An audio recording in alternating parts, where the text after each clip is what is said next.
The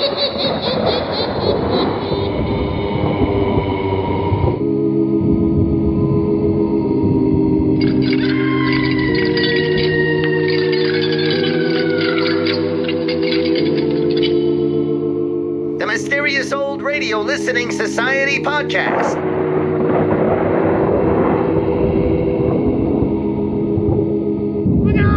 Welcome to the Mysterious Old Radio Listening Society, a podcast dedicated to suspense, crime, and horror stories from the golden age of radio. I'm Eric. I'm Tim. And I'm Joshua. We love mysterious old-time radio stories, but do they stand the test of time? That's what we're here to find out. This week, we return to our listener library for an episode of Suspense entitled The Long Night. One of radio's most prestigious and longest-running shows, Suspense premiered on CBS in 1942 and continued to thrill audiences until its final broadcast in 1962. The show quickly gained a reputation for its mastery of the genre, attracting some of radio's greatest talents, such as the star of today's episode, Frank Lovejoy. Frank Lovejoy's gravelly voice and no-nonsense delivery was perfectly suited for radio. Over the span of 2 decades, Lovejoy appeared in hundreds of programs, from soap operas to mystery thrillers. Although best remembered for his role as crime reporter Randy Stone in the 1950s radio series Night Beat, Lovejoy played prominent roles in several other series, including Dan Garrett in the first 13 episodes of the superhero serial The Blue Beetle, and the narrator on the first year of the true crime drama This Is Your FBI. In the 1950s, Lovejoy made the transition to film, starring in I Was a Communist for the FBI, which inspired the radio series of the same name. Lovejoy also appeared in a number of film noir classics, most notably In a Lonely Place, starring Humphrey Bogart, and The Hitchhiker, directed by Ida Lupino, widely regarded as the first American film noir helmed by a woman. The Long Night was based on a short story by Lowell D. Blanton, first published in the October 1956 issue of Atlantic Monthly. It was adapted for Suspense by Sam Pierce and broadcast just a few weeks after the story's initial publication. The Long Night won an O. Henry Award in 1957, and Suspense presented their adaptation again in 1958. Both versions starred Frank Lovejoy. And now, let's listen to The Long Night from Suspense, originally broadcast November 18th, 1956. It's late at night, and a chill has set in. You're alone, and the only light you see is coming from an antique radio. Listen to the sounds coming from the speaker. Listen to the music, and listen to the voices.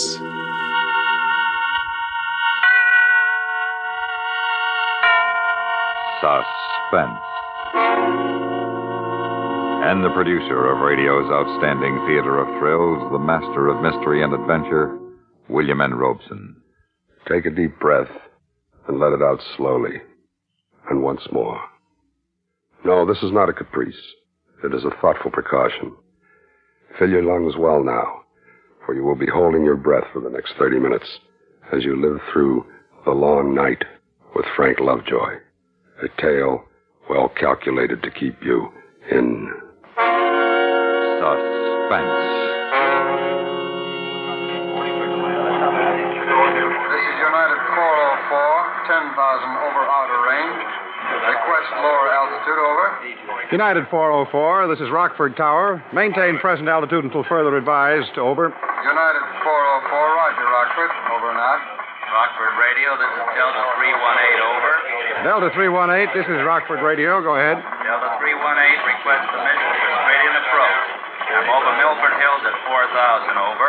Delta 318, straight You in stand in approach, the airport granted. control tower 90 feet up in the sky over Rockford Field, waiting to go on the night watch. And you listen to the babble of voices that fill the crowded room in an endless series of requests. Requests for altitude change, request for landing Rockford permission, Tower, request aircraft. for the weather. Here is the 9 o'clock weather. Low, straightest clouds over the entire Mississippi Valley, spreading out over the central states. Visibility 2 miles, ceiling 2,200 feet and lowering steadily. Smoke, Clouds, and haze, smoke, haze, and fog, and a ceiling getting lower every minute. You look out through the tinted glass windows into the misty night, and you think of the strangers overhead, in and above the clouds. And you wonder if they, too, feel the hush as the long night begins. You wonder if the strangers, with the throb of engines and the harsh rasp of many voices in their ears, can feel the stillness. You look around the tower room, you look and you listen to the voices, And you're glad every time a ship touches down safely on the long, light-lined runways. Okay, Brother Ken, you can have it. For me, it's been a long day. Traffic been heavy? It started sort of slow, but it's building up. I got 3 converging on the outer marker and 2 inbound on the range. It's all here on the board for you. Yeah, okay. We're beginning to stack up over Chicago, but that's their worry. Yeah, and they can have it. Yeah. Well, happy landings, man. Yeah, so long, Charlie. Night, John. Rockford Tower, this is TWA Flight 70 requesting weather Yorkfield. Over. Hello, TWA 70. This is Rockford. We have straightest clouds, ceiling of 2,000, visibility under 2 miles. Smoke, haze, and fog on the ground. Over. What is your traffic there, Rockford? 5 inbound inside the 20-mile range, 1 Convair and 2 DC-7s outbound on the red. Over. Okay, Rockford, this is TWA 70 requesting change of flight plan to land Yorkfield instead of Chicago. Roger, TWA. I'll notify Chicago and clear you in. Give us a call when you pass the Milburn Hills. Rockford out. Roger, thanks very much. Give Chicago a call, Mike. Tell them their Flight 70 is terminating here. Okay, Ken, we'll do. Hello, Chicago. Rockford Radio. Rockford Tower, this is Beechcraft Bonanza N91457. Hello, Beechcraft N91457. This is Rockford Tower. I've been homing on your range, and apparently my automatic direction finder isn't working right. I think I'm lost. Stand by, 457. Check the flight file, will you, Mike? See if he's on it. All right. Hello, Rockford. Are you hearing me, Rockford? If you are, please give me a call. This is Rockford. We're reading you fine, Beach. Hold on a second. Find anything on it, Mike? Nope, there's nothing here, Ken. No flight plan. Okay. Hello, Beechcraft N91457. This is Rockford Tower. What seems to be the trouble with your ADF? I don't know exactly, Rockford. I'm not too familiar with this equipment. But I don't think it's working right because I've been changing from one range to another just like I was told to, and I ought to have been somewhere over Minneapolis long ago, and I'm not. All right, Beechcraft, we'll work something out for you. Where are you flying from? Indianapolis. Headed on a direct flight to Minneapolis? That's right, Rockford. I set my automatic direction finder just exactly the way I was told to when they installed it. Did you make any visual checks against what your ADF showed? I'm sorry, I didn't get that. Did you check your course when you passed over the Airways range stations by looking at visual ground objects like signs on the top of oil tanks telling you what city you were over, anything like that? No, I'm afraid I didn't. I thought my ADF was working, so I didn't think about anything else. Okay. Now, what was your last known position? Last known? Well, I'm trying to think. I guess the last time I positively knew where I was when I departed Indianapolis. What time was that? About 5:30, maybe 5:45. 5:30? Verify that time. That would be more than 3 hours en route. You should be well out of my range. Yeah, I know. But I've been circling for more than an hour, trying to make the ADF work and looking for Rockford. What is your remaining fuel supply? Well, I guess there's no use kidding myself. I think I've got about 45 minutes, maybe at the very best, an hour. Well, here is the situation. The weather here is solid overcast at 600, visibility 1 mile in smoke and haze. Do you see any towns, rivers, highways that you can identify? No, I can't see anything but clouds. I'm on top. Holy smoke, did I hear that right? Yes, you did. Beechcraft, did you say you were on top? That's right, on top of a solid layer. Have been for a long time. At what altitude? I'm at 5,000 indicated. About 1,000 above the clouds. 457, take a good look around you. Are there any breaks in the overcast? Can you see any holes, any thin spots in the area at all? No, it's solid. It's a completely solid layer. Are you an instrument pilot? What do you mean? I mean, are you checked out on instruments? Do you have instrument training? No, I've never been on instruments in my life. I'm just lost.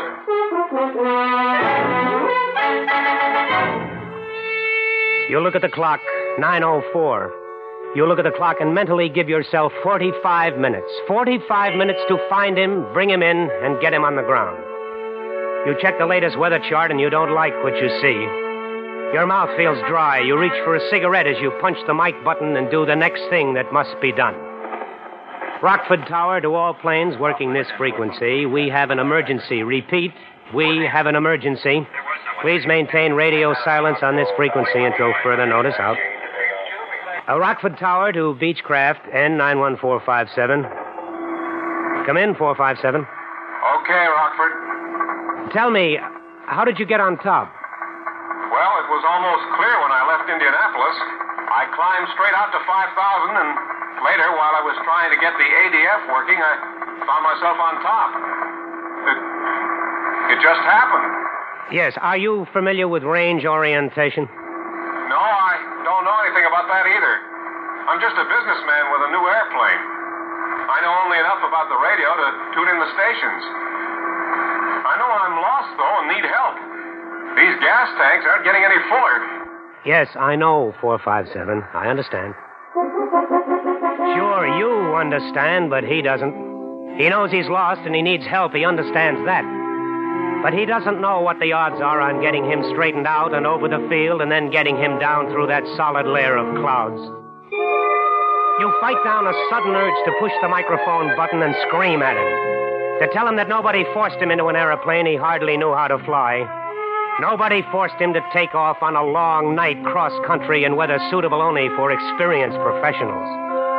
But you know there's no time for hindsight. There's hardly any time for hopes. So you push the black button and you try to sound calm. Hello, 457. This is Rockford Tower. Now, listen to me carefully. Are you reading me okay? Yeah.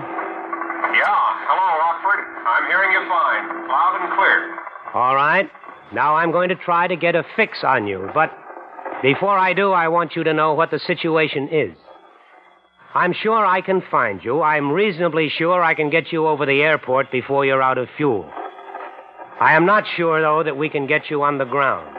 Do you understand? No, I don't understand. I'm lost and I'm about out of gas and I don't understand why we're wasting time talking about it. You get me over an airport and then we'll worry about getting on the ground. All right, but you understand this. It's my job to help find you. It's my job to help you find the airport, and I'll do everything I can to get you on the ground. But flying that airplane through those clouds will be the hardest thing you've ever done in your life. Do you understand that? Okay, I understand. Now, what are we going to do? Now, we're going to orient you by radio and bring you in over the Rockford Airport. I will tell you what must be done, but you have got to do it. I can't fly your airplane for you. Do you understand? Yeah. Okay, Rockford. I understand. You know the standard procedures for range orientation. You've run over every step of them 1,000,000 times for just this kind of emergency. That's one of the reasons you're up here in this modern Tower of Babel on these long nights. But you've got 2 strikes against you on this one. Time, you read the clock at 9:07, and a fool in an airplane. Mike. Yeah, Ken.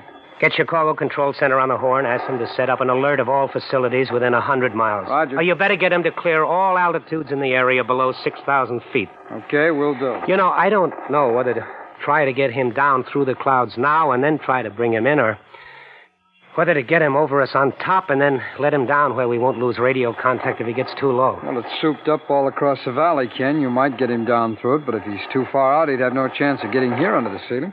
Yeah, and if I don't get him started at something, he'll be out of fuel anyway, and it won't matter.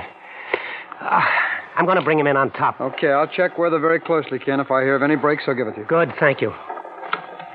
Hello, 457. This is Rockford Tower. Yeah, okay, Rockford. I'm going to speak very distinctly. And if you don't understand any part of what I tell you, come in and break me off. It's vital that you understand me. Is that clear? Yeah, I understand. Okay. Now, I want you to listen very closely to my range signal. Put everything else out of your mind. Listen and describe exactly what you hear. Okay. Hello, Rockford. I hear a code sound. Is that the range? That's right. What does it sound like? Well, it goes da-dit, da-dit. Okay, 457. Now, is it loud or soft? It's pretty loud. Okay, that's the N quadrant.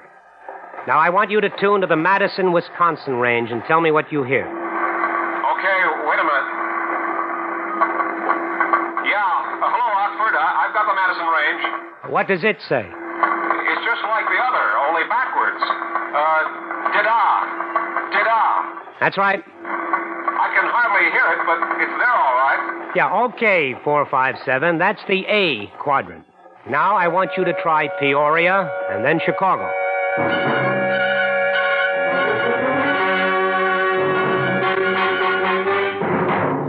Rockford, Madison, Peoria, Chicago. 4 corners to check from. 4 radio sounds that you hope he's reading correctly. You finish the check and he comes through without a bobble, and you know you have him fixed. You know at least his direction from you. You take a deep breath, and for the first time you feel a tiny flicker of hope that you're going to find your stranger and get him in all right. But you're a long way from home, and you light another cigarette and push the black microphone button hard. Now listen carefully, 457. I'm going to run a check procedure on you. I want you to take up a northeast heading, turn your volume down as low as you can, and still receive my range signal.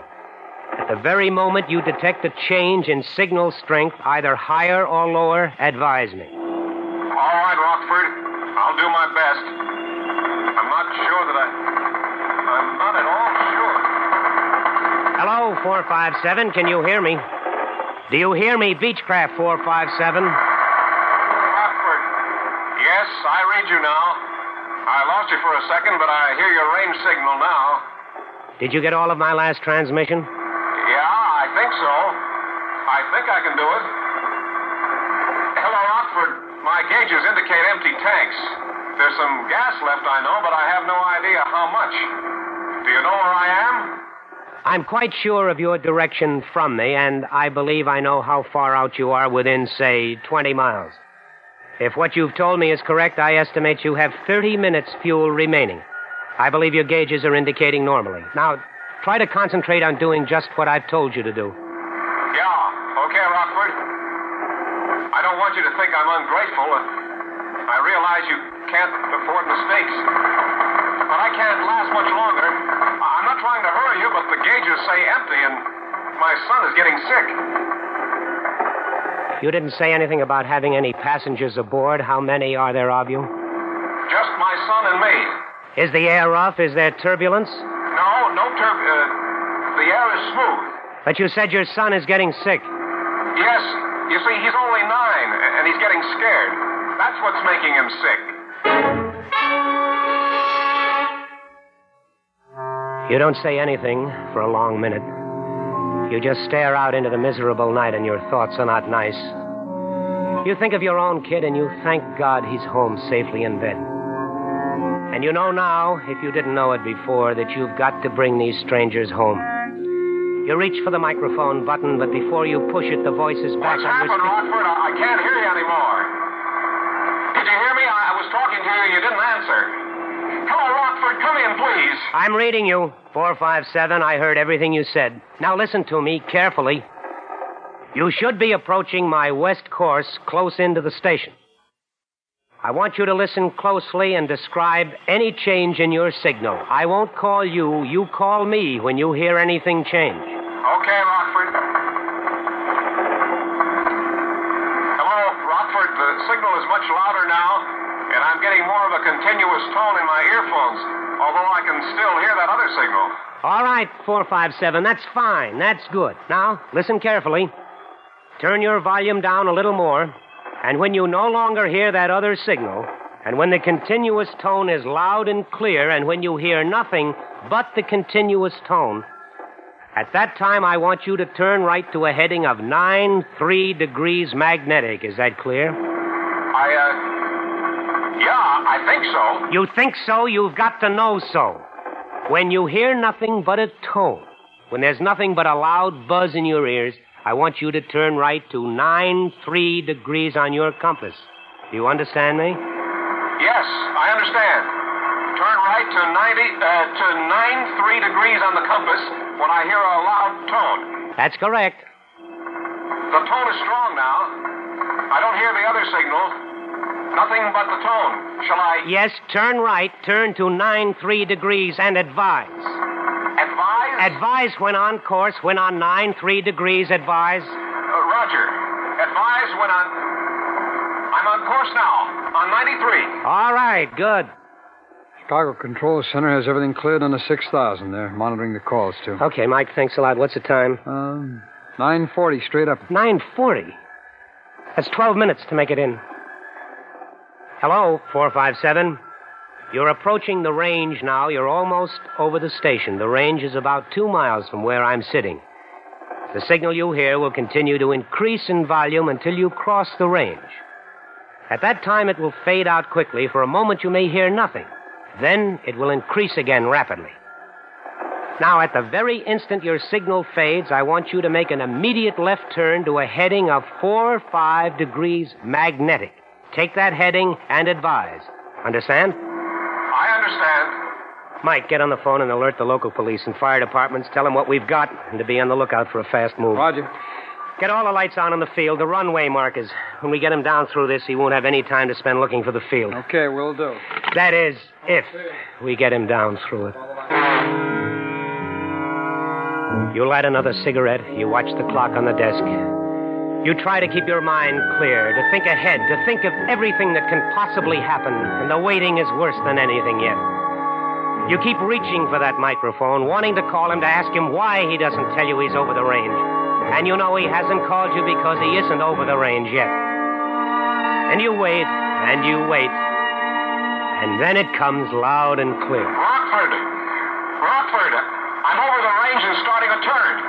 It's just like you said. It's exactly the way you said it would be.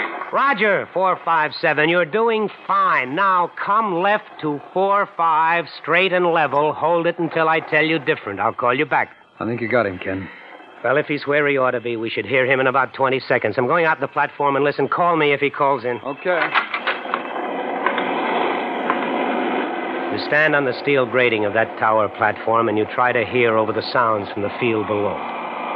You strain your ears for a sound that should come to you out of the southwest. And you've never wanted to hear anything so much in your life. And then you hold your breath. You stop breathing to hear better. And it's there. A single engine singing a quiet, sweet sound and approaching directly on course. You flick your burning cigarette out into the black space and stumble back into the tower room. You grab the mic and you almost shout into it. 457, 457, this is Rockford. You're over the field. I hear you clearly. Start a 360 turn immediately and orbit in your present area. Beginning of 360... For God's sake, tell me what to do. This engine is ready to quit. You snap a look at the clock. 9:46. 5, maybe 6 minutes more if you're lucky. 6 minutes at the outside to get him lined up properly for a straight-in approach, to talk him down through 4,000 feet of solid clouds. 6 minutes to bring off a miracle. You waste 15 precious seconds debating the best way to do it. All along up to now, you've planned it this way.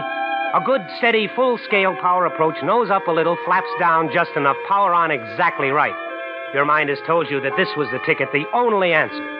With a good, steady airplane, no turbulence to speak of, well-trimmed and hands-off, he might just make it. He might. But suddenly, you're not sure. Maybe if he could pull his power, slow her down, trim her slow and steady, a touch of flaps, that might be the answer. That might do it. It would save precious gas. If he missed his approach or he goofed up in the clouds, he could get back on top for another try. Maybe. You push the microphone button hard and try to sound calm. 457, I hear you plainly. You're circling the airport. There isn't time to talk this out. You'll have to do exactly what I tell you the first time and do it right. There simply isn't time enough. Oh, wait a minute. Do you have chutes? Do you have parachutes aboard? No parachutes. All right, 457, we'll have to do it this way. Now listen to what I have to say. You don't have to talk, just listen. Come around to a due west heading, due west. As you do, start slowing her down. Slow her down and trim her up for a power approach. A normal power approach, do you understand? I understand, Rockford. Don't talk to me. Bring her around, head west with the power on.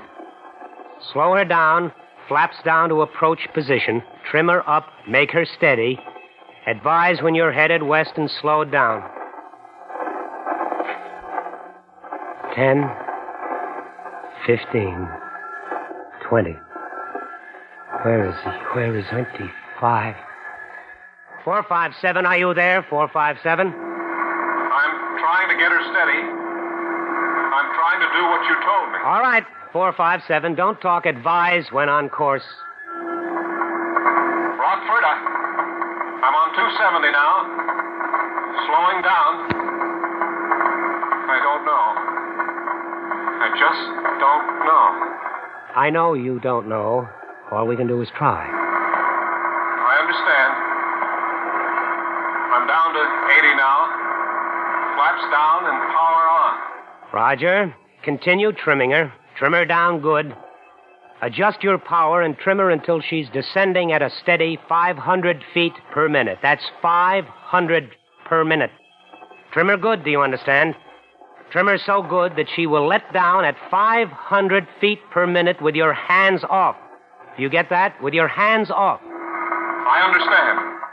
Now, 457, you're going to bring her around very slowly and precisely to an east heading. You're going to handle her very gently so she won't fall off on you flying so slow. You hear me? Yes, I hear you. Let her continue to settle at 500 feet a minute. Just bring her around slowly to the east, recover, and then take your hands off the controls. She won't fly with my hands off. She will fly. She'll fly better than you can. Now listen to me. When you are eastbound, hands off. She will descend slowly into the clouds. After you're in the clouds, do not touch the controls. I don't think I... Then don't think, do as I tell you. Now, when you get in the clouds, everything will change for you. You will think the airplane is all wrong, that it's doing everything that it shouldn't do. If you leave it alone, it will start a slow spiral to the left, but I don't think it'll be enough to do any harm until you've broken out under the ceiling. Now, whatever it does, you will think it's going to the right or up or down or even spinning. But it won't be doing any of those things unless you make it do them. Now, don't touch it. Now, are you eastbound? I'm eastbound, yes. Take your hands off the controls. But Take your hands off now. Okay. Hands are off. Now, let her have it. Let her fly herself. Ken, the ceiling's under 600 feet. That doesn't give him much time to recover and get his bearings when he breaks out. Oh, but it's all we can do. It's all anybody can do. You sit there waiting, only too aware of what can be happening in the cabin of Beechcraft 457, sweating out each second of time with a terrified pilot and his deathly scared kid. You wonder if this man, this stranger, and yet no longer a stranger, can keep his fantasies under control for that long letdown. The lonely, long letdown through total darkness with nothing but a great fear for a companion. A minute goes by, and another, and then... Rockford! Rockford! It's turning, Rockford! Turning! Airspeed's high! It's going higher! Get off those controls. Cut the throttle. I've got the throttle closed. She's slowing down fast.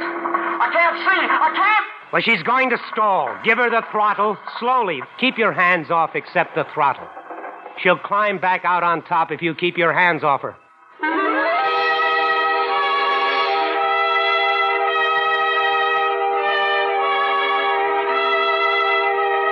2 minutes wasted, more than 2 minutes, because he couldn't believe what you told him. You had him and then you lost him. And now, if the teacup of gas still in his tanks holds out, if he gets back on top, you still have it to do all over again. You begin to feel the long night closing in on you. He's almost calm when he calls you back this time. You can almost hear his sigh of relief. Hello, Rockford. I'm back on top now. Good. Maybe we have time for one more try. Now, let's try it with the power off this time. You may lose your engine before you can It's no use, Rockford. It's just no use. I can't do it. I was fine until I got into those clouds. I just couldn't sit there and do nothing. I just couldn't. I know I can't do it again. Listen, there's time. There's time for another try. Forget it. The engine just quit. That's it, Rockford. Well, you can still do it. Forget it. You're wasting your time. I just want to say thanks for trying. Hello, 457. Hello. Hello, Beach. Hello, 457. He can't hear you. His hands froze to the mic. Yeah.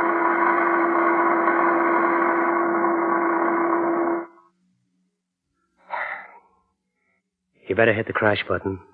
Roger.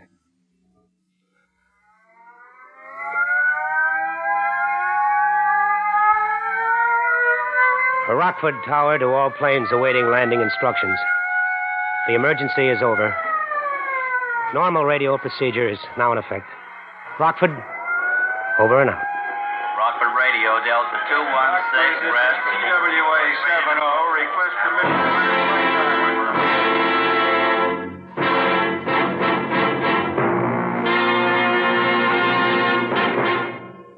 Suspense, in which Frank Lovejoy starred in The Long Night, adapted by Sam Pierce from the Atlantic Monthly story by Lowell D. Blanton. Listen. Listen again next week, when radio's outstanding theater of thrills brings you another tale well calculated to keep you in suspense. Suspense is produced and directed in Hollywood by William N. Robeson. Included in tonight's cast were Stacey Harris, Byron Kane, Court Falkenberg, Sam Pierce, and Jack Crucian. The original musical score was composed and conducted by Paul Barron. Sound patterns by Ray Kemper and Bill James.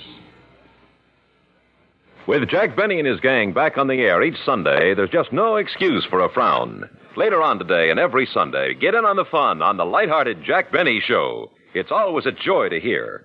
Stay tuned for 5 minutes of CBS News, to be followed over most of these same stations by Indictment.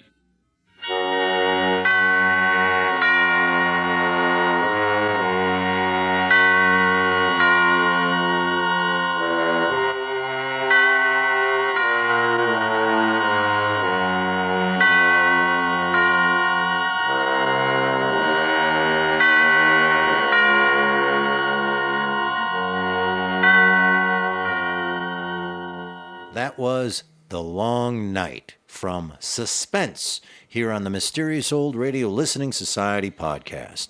Once again, I'm Eric. I'm Tim. And I'm Joshua. That was a listener pick, and we didn't mention that in the opening. And there's a reason for that, Joshua. Well, it was Matt who asked us for a story with a tragic ending. He left it open for us to pick. And I had this on my list for a long time, and I kept thinking, I don't want to be the guy who brings this bummer episode to the podcast. But then when I got Matt's email, I went, yes, I will give you a tragic ending. Why, what happened that was tragic? Wait, they didn't live? Yeah, I rewrote it too, where there was a delivery of marshmallows in a giant truck, where the plane landed on that at the end, and all was good. I'm so torn.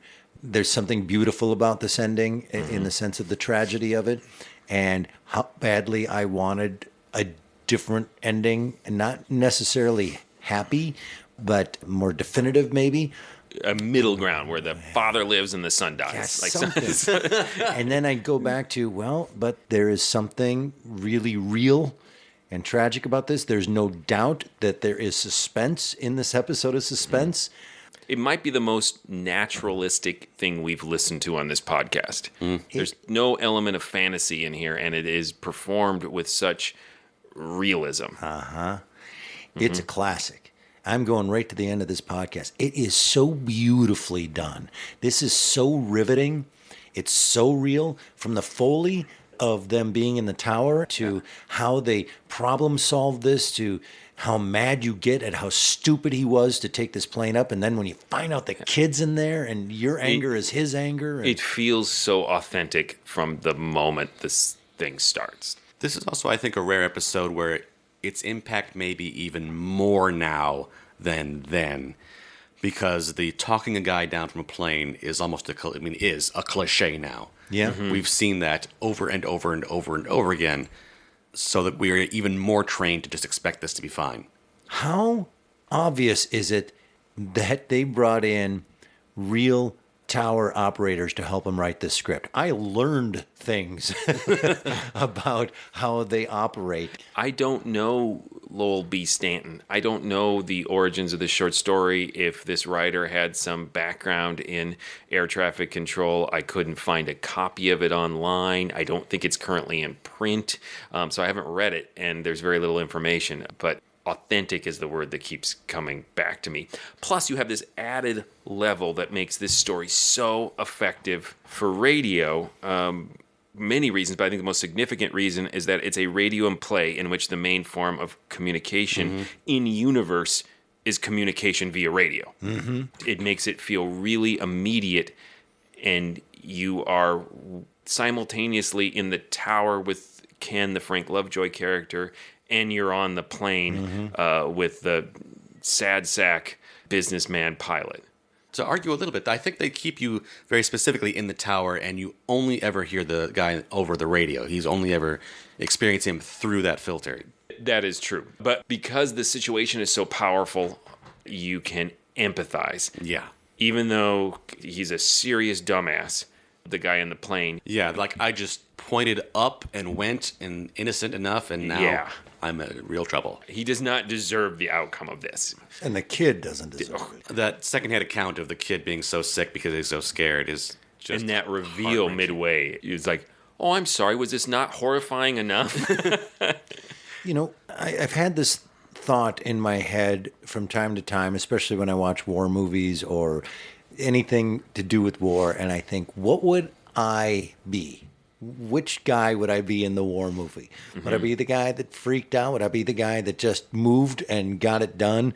What would my reaction be to a horrific situation like that? You'd like to think you know, but you don't know until you're there. I'm really fascinated by that and not wanting to know.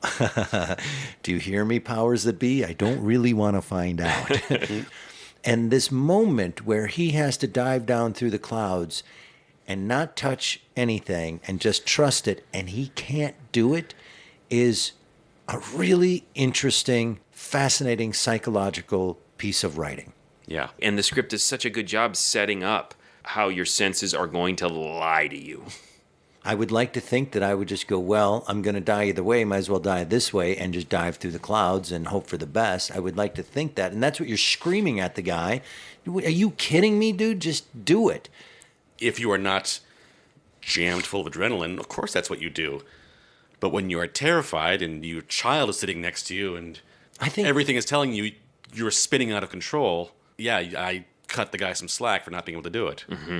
I would think that would probably motivate me more to dive through the clouds if my kid was sitting next to me. Like, he wants to dive through the clouds, but he has to believe, despite what he's experiencing, that not touching it is diving through the clouds, as opposed to my sense is telling me I'm not doing it, so I need to grab the wheel to make it happen. Leap of faith, Indiana Jones, Invisible Bridge. Yeah, and that's the thing. It plays on a lot of these tropes of infallible heroes, as Eric likes to always talk about, but here it puts it in this real-life situation in which you're not like, oh, it'd be great to be that heroic. Here you have to go, oh, yeah, do you would have I be the any nerve different? to sit still? And it's interesting to me, on my second listen, in the first half of this, Ken tells you exactly what's going to happen. But that's the subversion, because most stories don't work out this way. He says, I'm sure I can find you. He does. I'm reasonably sure I can get you over the airport before you're out of fuel. He does. I am not sure, though, that I can get you on the ground. And you're so programmed to go, yeah, he will, though. That's the drama. But he's dead right a couple minutes into the story. It begs the question of, then why tell the story? Like I said, I go back and forth. Why did you do that to me? And thank you for doing that. Yeah. So the first time I listened to this, I did what we do all the time. We're not supposed to. We just had it on in the background. I'm doing other stuff. And it gets to the ending, and it really was just that gut punch of like, I need to stop and sit down and listen to this again. No, I just need to stop and sit down. Right. Like, that hurt. Ow. Right. So one of the things I think to keep praising this is not only is it a really good episode, but it emits quality on other radio episodes around it. Like, I now can't go listen to another radio episode just believing I know it's going to happen so readily. The metaphor that's in my head is I am told The Sex Pistols once released an album that the case was sandpaper. So as you slide it in and out of your record collection, it ruins the records next to it.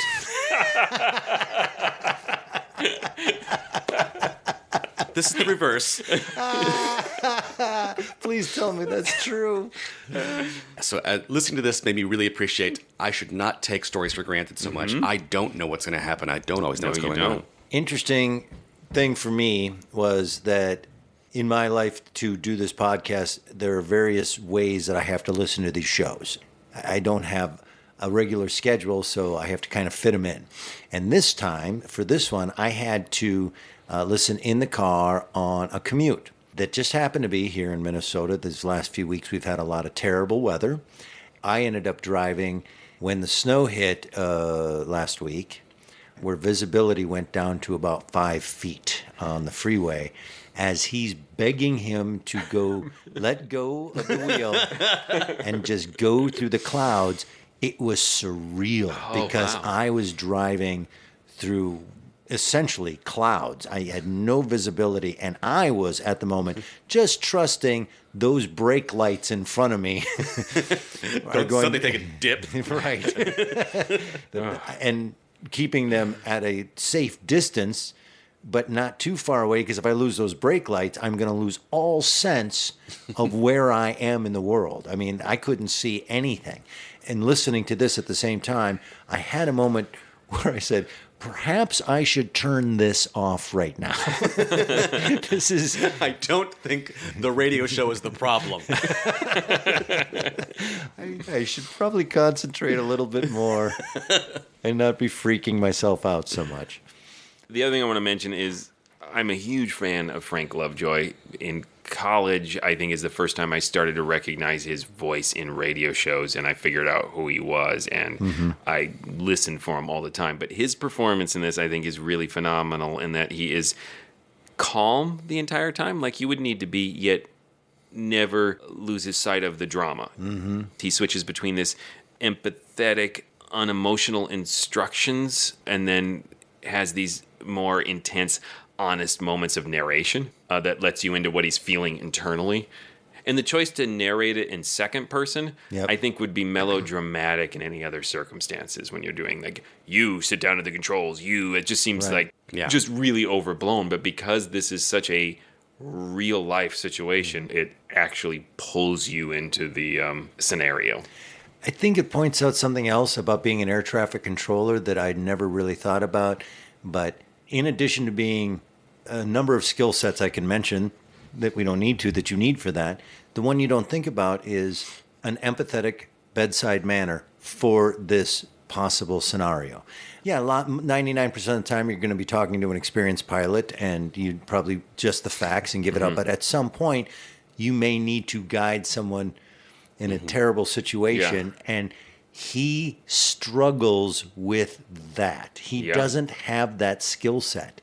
And what I love about that is not only do we find out he doesn't have it, but we kind of watch him struggle with the fact that he doesn't have that skill set. And he has to tell himself, I want to scream at him, you idiot, but that's not the right thing to do. You know, just keep on, don't talk, acknowledge.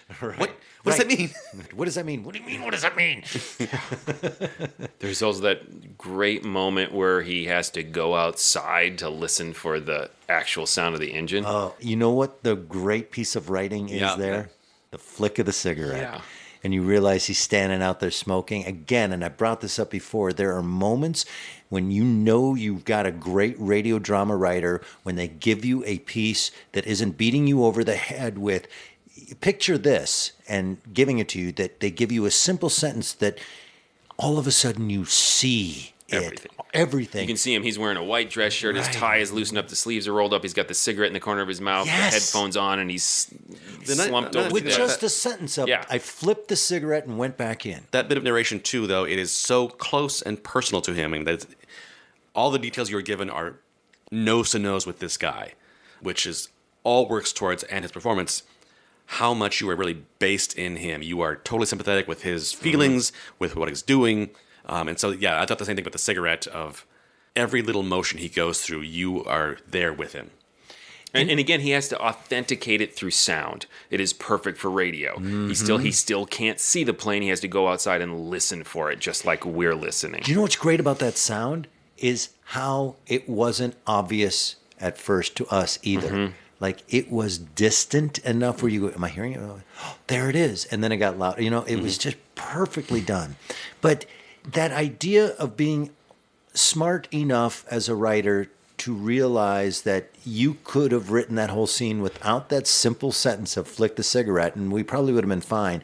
To be aware enough to write that in, that you backtrack your last minute and repicture it all with That's the one last sentence. cigarette of a pack that he's Right. already gone through having this conversation. It was just beautifully done. Everything in this was beautifully done. I think the last little thing I want to point out and say yay was at the very end when it all goes back to normal, when all the voices come back and it's all the usual chit-chat. Yeah, when he clears the channel for everybody. Yeah, you better hit the crash button. Yeah, and then everybody's cleared to I can't remember the phrase, but the emergency is over. If you listen carefully, you hear them saying, like, clear for landing, flight 702. Like, they just go back to work. Because it's somewhere that plane is taking out something. Yeah. But that's not their job. They now have to move on to the other planes to keep them alive. Who have been circling and might be in trouble themselves at this point, Okay, I'm going to do a deep dive here, and I'm not suggesting that this was intended by the author, but if I were in college and I wanted to write a thesis on radio and old-time radio, I would use this episode. And this is just jumped out at me on my second listen, again, because it seems so perfect for the medium. I feel like in some ways it reflects both the promise and limitations of radio as a medium. Lovejoy's character tries to land a plane with nothing but the exchange of words, but ultimately the pilot can't ignore his other senses and fails the buy-in to the escape being offered. Nice. He can't trust the plane or the voice coming from the radio. Ken says he can get him to the runway, but I can't fly your airplane for you. It speaks to this collaborative nature of radio drama. And podcast done. Good job. Boom! Wow. Episode 122. Finally got it. Well, I didn't think we'd make it this far, but it's weird to be done with the podcast. Yeah. Because we just... Somebody hit the crash button. Very well stated, sir. I am going to go back to college just to write that paper and see what happens. And when I get my C+, scrimshaw! Let's send this to the vote. I'll start it with, I always know that I'm about to give something that high mark of stands the test of time and a classic and all my love when I realize when I'm done listening that I have taken no notes. Wow. And that's happened about 6 times in our 122 episodes where I realize, oh, I forgot to write anything down. Writing down means usually I'm bugged.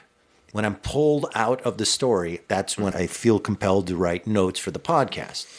I have none. 0. I just, wow. I'd have to really hit pause here and sit for an hour, but it very well could be in the top 5, at least the top 10 of things I've ever heard. And I'd never heard this before. And thanks, Joshua. Thank you for letting me hear this. Yeah, I will start with, this is a classic. It is fantastic. The first time I listened to it, it had in my head the ghost of Airplane and Airport and all these other stories that are Airport. I kept coming into my head. So I was a little standoffish, like, okay, we'll see how this plays out, and if it's similar or not. And I think that made me even more susceptible to the end. Hearing it in my head now, I'm like, I love that plane crash. But I loved it. It was really good. Yeah, it's a classic for me. I just listened to it because it had Frank Lovejoy in it, and I was just shocked. I mean, I knew Frank Lovejoy was a great actor, but to hear him in a script of this caliber and all the production elements come together, it's just a classic. Really well directed, too. Yeah.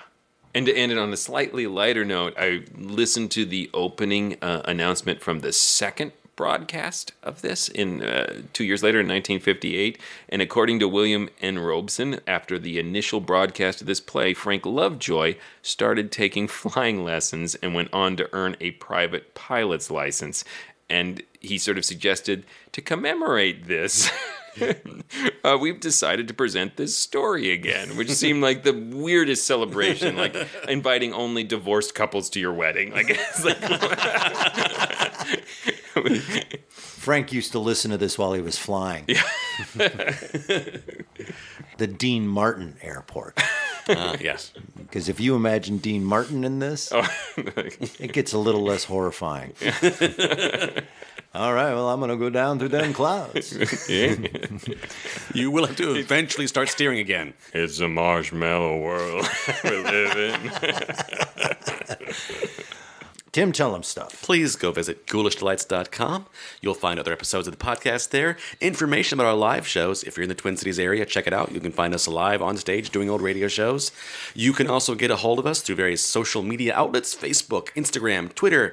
You can comment on episodes, and there's a contact page if you want to send us a longer message. Just let us know what you think. Yes, you can also go to iTunes and write a review because we love reviews. You can also go to patreon.com/themorals and support this podcast. We have all sorts of membership levels and rewards, and it's fun to give us money. That's what I'm saying. And finally, I do want to say, because we forgot to mention it again, thank you, Matt, for sending a request. I love getting specific requests, but it's also fun to get a wide open request and find something for somebody. So I hope you enjoyed it as much as you can enjoy plane crashes, but it's really well done. Thank you, Matt. I would encourage our listeners, if you want to give us a wide open request like that, that would be a lot of fun. Something that has these kind of specifics to it. Let us try and dig that up for you. Next time, it's Tim's pick, and we'll be doing The Lottery from NBC Short Story. Until then... Look out! Flight 209er clear for Vector 324. We have clearance, Clarence. Roger, Roger. What's our vector, Victor?